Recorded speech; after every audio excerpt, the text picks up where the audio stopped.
Well, hello, welcome back to my channel.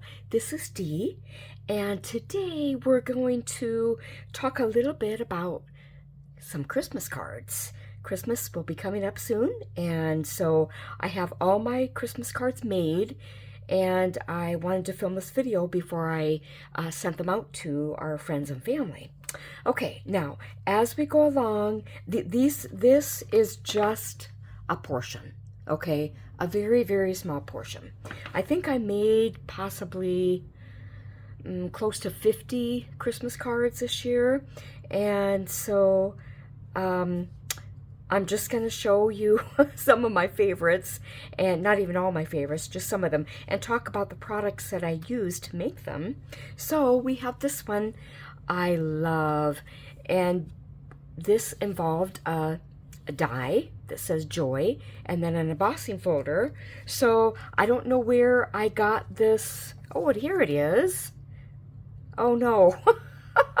Okay, I combined a couple of different dies. So this one, obviously right here, it says Noel, and we'll talk about this one. This is the joy one, and along with that I used this beautiful embossing folder called ForeverGreen. I actually put a note on here about the sandwich that I should use when I use it, and I think that's the only one I've done this with. I think maybe I was just getting started and I thought I kind of want to know what I'm doing. So anyway, this started out with just pattern paper. And then I put the pattern paper in the embossing folder, ran it through my die cutting machine, which also embosses, and so then I got that. So that's one of my favorites. Okay, now I have this one that has Noel on it, and let me show you. This was a stencil set by Spellbinders called the Layered Noel Foliage.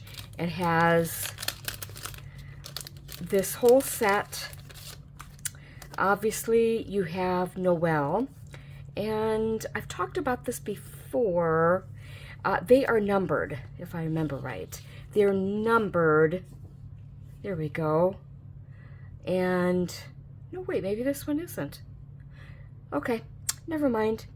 I should probably number them so I will have no doubt in the future what order goes what. I have them stored in order the way I will put them in. So anyway, it's fun. It's got lots of layers, and so for the Noel you have 2 layers for this, and then the florals are in these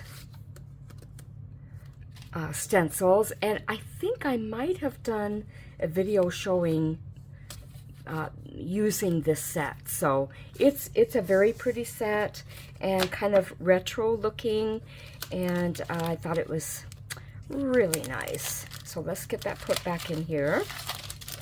Put that off to the side, and I just used different inks, soft colored inks, because that was, you know, the look I wanted to go for. This is a different one that has pattern paper.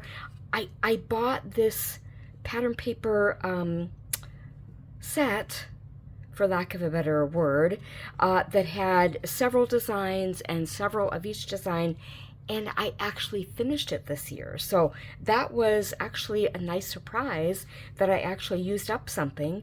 And then of course I just did the die cut of Noel. Now, one thing I learned from this is, you know how this has both layers? This was the stencil, this is the die that goes with it. Next time in the future, I will stencil first, and then I will use the die cut over it. So it will be better to read. It'll be easier to read. This is very easy to read. You know exactly what it says. This is like, okay, context, Christmas card, it must say Noel. So I'm going to remember that next time. In fact, maybe I will even attempt to do the stenciling over this put together. I'll just have to wait and see. Anyway, that was kind of fun. This is this set, another Spellbinders. For a while I was getting stencils of the month, and this is called Baubles and Festive Background, and it has, again, all these layers that you can use to build a design. And I did this one, obviously, and then I did the one right underneath it. And then there's ornaments that you can do. I didn't do those this time, but that would be something fun to do for the future. And actually, I think maybe you could even maybe pretend they're kind of like, especially here, maybe pretend they're kind of like balloons, and create balloons out of there for birthdays. I don't know. I haven't tried that. We'll just see in the future if that would be something that could be done. Okay, and I have a Noel stamp somewhere. I know it's here, but I didn't take the time to figure that out. And now, something I didn't show you in the other ones is that with the scraps from the papers, the pattern papers that I used from that paper pack I told you about, I used just scraps and glued them on the bottom. I don't usually do that, but I thought that was kind of a way to use them. And so, anyway, I did that. And this, obviously, is a Joy to the World stamp. And I, again, don't know where I got these snowflake dies, but I have them, and this is the one I used for this one. Isn't that beautiful? And then I don't know if you can catch it in the light. Let me see if I can get it close enough. I used some embossing ink, I believe, and then did embossing powder over it, and it just made this lovely little sparkly little snowflake. So anyway, and this was just a scrap, this pattern paper here.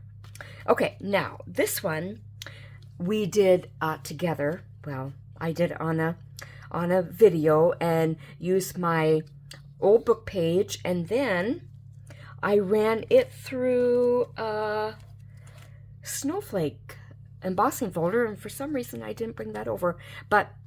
And then we lightly colored the embossed part with a light blue ink, and then of course did the die cuts. This is the Merry Christmas one, and that's another Spellbinders die set, and Create a Christmas Sentiment. Okay. Anyway, so I really like this one. So pretty. And then the last one I wanted to show you was another one I did on camera, an old book page, basically a scrap of white cardstock that I colored with different yellow and kind of peachy orange inks. And then, of course, I used this die set to cut the evergreen trees, and I did a video showing how I used alcohol inks to color them. That was a lot of fun. I liked that. And then I stamped this Merry Christmas in very old red rubber stamp, and this ink by Altenew, this velvet. Oh, it's so pretty. It's so pretty. That's what I used to stamp on the inside. And I took the risky way and did not use my stamping platform. I did it freehand because it's a red rubber stamp, and there's just no way you can, unless I would take off the stamp part. And I've done that, but I didn't want to do that this time. So anyway, those are the examples of the Christmas cards I made. And so I'm just going to set these off to the side. Now, when we send cards, we have to make envelopes or have envelopes. And so today I have my We Are Memory Keepers envelope maker, and I have this. I don't know why I put this on here. It's giving the measurements in centimeters, and I use inches, so, but I thought I better save it. But it's the We Are Memory Keepers 1, 2, 3 punch board that makes envelopes, boxes, and bows. Okay. One time I made a box on video here, and I haven't really done it since, so I should do that sometime. But let's make an envelope, okay? Now let me see if I'm in, make sure I'm in shot here. To start off with, we have to look at this table here that gives all the measurements. They give some for the envelope, for the bow, and for the box, okay? And they give little directions that honestly I have to use a magnifying glass to read, even with my reading glasses on. And I have found that these particular measurements tends to make envelopes that are slightly bigger than I really need. And so like for my A2 envelopes that fit my A2 cards, they were just a little roomier than I thought I needed. So I took washi tape and marked out, see if I can get it up here, marked out this size. It's 4 by 5.5. And so that's the card size over here. Then in the middle, it gives the paper size that you start with, which is 8 inches square, and the punch guide, which is 3.5. So I have paper already, and just get a sheet over here. Now, when I first got this, I know I talked about this in a video a while back, but I want to bring it up again because this thing was hard to figure out at first. I don't know what my problem was, but you know what? I think I wasn't the only one who had that issue because I found videos online that talked about maybe the directions weren't quite as clear as they could have been. So the very first thing, I have my 8-inch square piece of very lightweight paper. Basically, this is copy paper, okay? And the size I get is bigger than 8.5 by 11. It's like 8.5 by maybe 14 or something. Anyway, you know, when you see me, let me show you. When you see me work with these little scraps, like when I'm inking or something, this is the leftover from that sheet. So originally it looks like this. And then, you know, of course I make this an 8-inch square. So that's where I'm getting those. And so it's kind of nice to have those for scrap. Okay, so you have your measured paper. Then you have your punch guide right here. Now this, we're just going to do an envelope, so we're only talking about this side. All right, so it was 3.5. So you line your paper up here to 3.5. Okay. Now, you know, it says punch guide. Now you punch. Okay, leave it there. It comes with this little tool that you're gonna make a crease with. So like right here, hopefully you guys can see, this little guide right here is specifically designed for, oh, something else is important. This little arm has to come out, okay, has to. Otherwise, you're not going to be able to get a full crease. Okay, so crease this here within the guide. Okay, you see that? Okay, now we are done with this. When I first got this, I kept thinking, oh, I have to line it up to 3.5. And I tried it, and it was wrong, totally wrong. So we're done with this after the first punch. Okay. Now we have this crease. Now we're going to line up the crease with this guide over here. And hopefully my light isn't too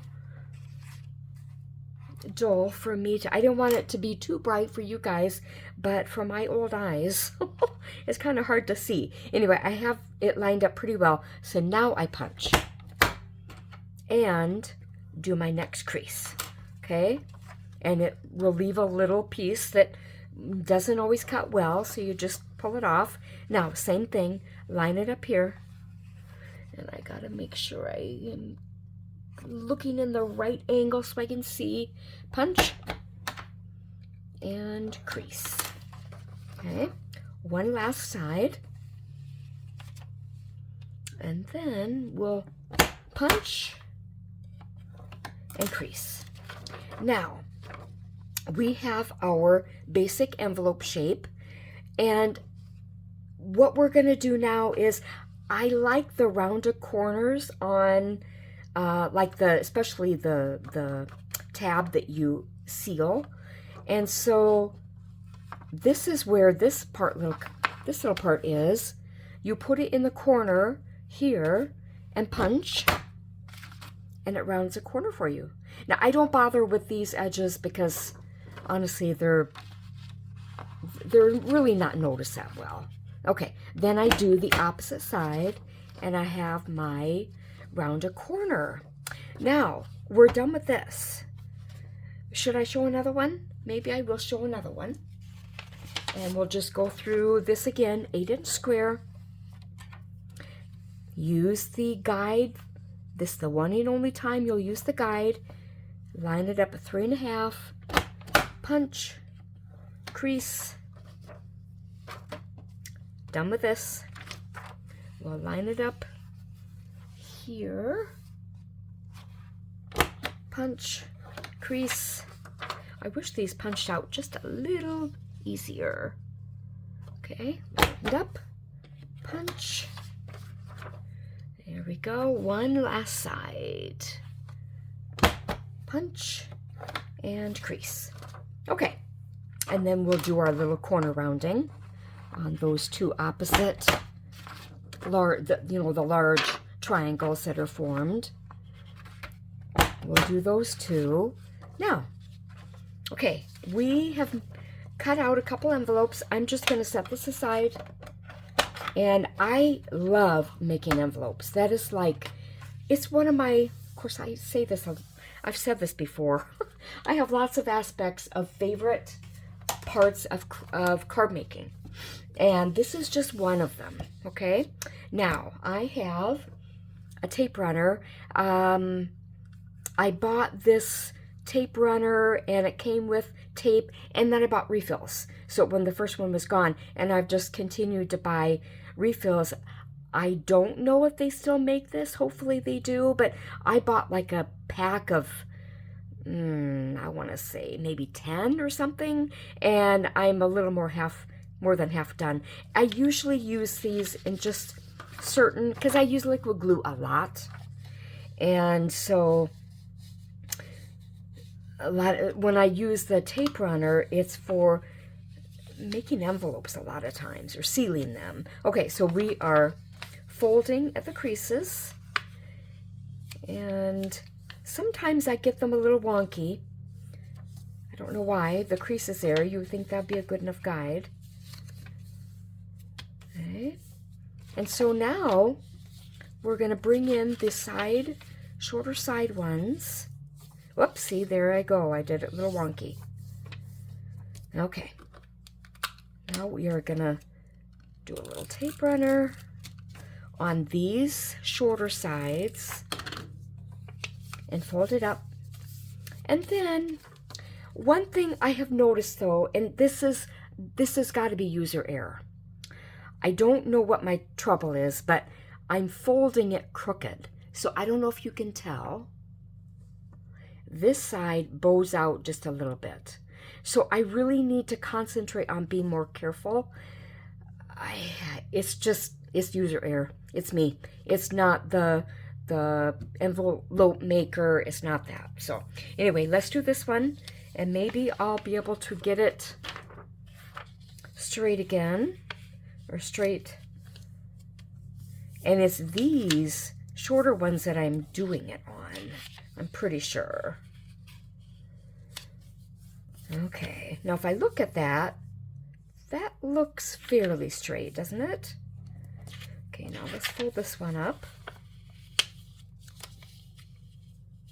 Anyway, I love making envelopes. And when I'm just doing like bulk envelopes, I use the white paper, but I love using pattern paper.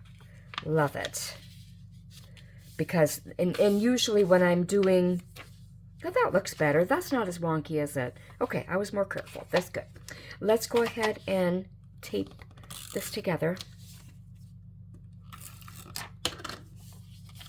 And then when I put my card in, let's see, let me get a card that I set aside. And when I put my card in, I know I've written it, it's ready to send.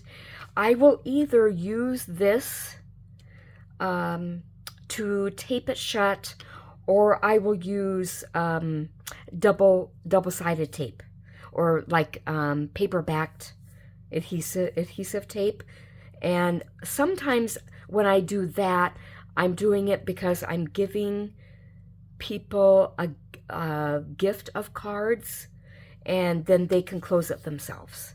Okay, so because if you put this on, obviously it'll close, and that won't work. So anyway, I hope you enjoyed this little Christmas card review, and that you are having a good day and a good week. And let's see, this video will go out on Saturday, December 13th, which, you know, then we have what, a week and a half till Christmas after that. So anyway, I hope you guys are doing well. Like, comment, subscribe, share, all the good things if you wouldn't mind. And I will hope to see you in the next video, which every Saturday, 9 a.m. Central Standard Time. Take care, guys. Bye.